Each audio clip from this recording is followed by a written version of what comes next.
We had an unusual relationship. Nobody could really figure it out, including us. It was like Steven Spielberg meets Martin Scorsese. You know, I mean, that's the way we did things. He'd think like Steven Spielberg, we got to do this. I'd think on the street level like Martin Scorsese, and then we would talk about it, and somehow we'd come to the middle, and that's what worked. Any arguments or disagreements or come to mind? No. But everything was like funny to us. So all day long, and I was with him every day. I mean, I'd pick him up, take him to the studio, nighttime, we'd be hanging around. We'd go to the Tower on Ventura Boulevard, just him and I. We'd buy records almost twice a week.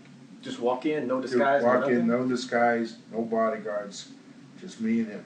People would go nuts. But I was able to keep people at bay.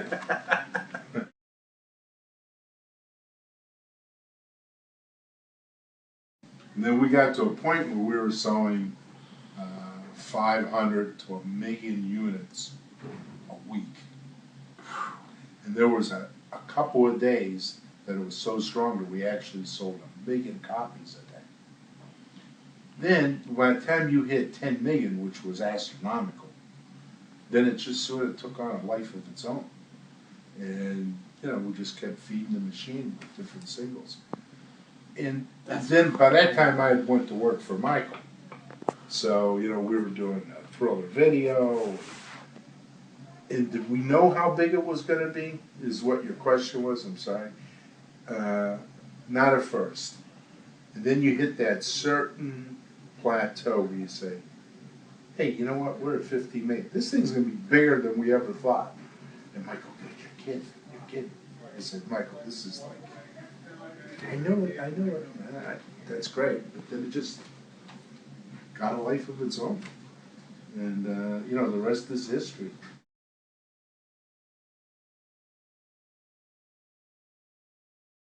Very funny story. One of the things he used to like to do was come by my house sometimes if we didn't work, like, you know, at night. Like, if we didn't stay in the studio all day, then we did something, I'd drop him off at 6 or something. Then he'd circle around back a couple hours later, he'd come to my house and say, where are the kids? I said, they're upstairs. I just, you know, we just got them to lay down and be quiet and read them stories. And, can I just go up and look? Yeah, but don't wake anybody up. 3 minutes, there was a pillow fight up there. Kids were yelling and screaming, and he was, you know, that they were. And then he'd walk downstairs, and, you know, I have hyperactive kids. And I go, Michael, I told you, don't. Why did you do that? Now we have to. And he'd laugh. He had a laugh that was so loud, you know. And he'd walk right out the door. And that was his whole purpose, was to come and wake those kids up. He thought that was the funniest thing in the world. I bet your kids must have loved Michael. Yeah, they did. They were very sad. They were very sad when we stopped working together, and they were very sad when we died.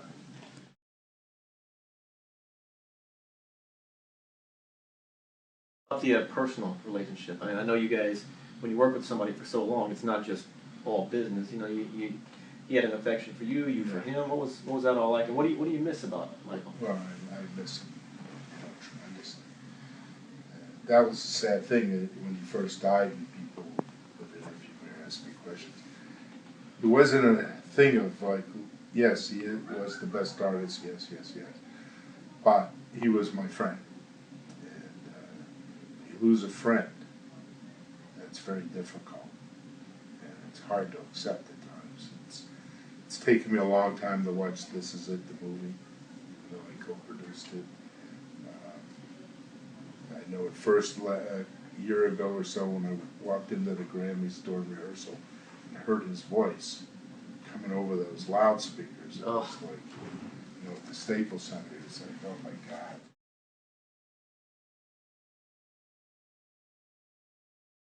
Yeah, the new album's great. There's a lot of really good songs. Yes, they weren't complete, you know, because Michael wasn't alive to stack some of the vocals himself.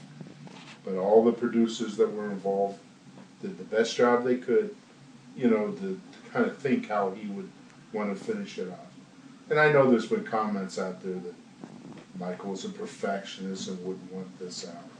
And yeah, he was a perfectionist in life, but he would want people to enjoy his music. And if this was the only way, 3/4 of the way unfinished, then that's the way it has to be. But he's just as happy in heaven looking down, seeing people have a good time to this new album.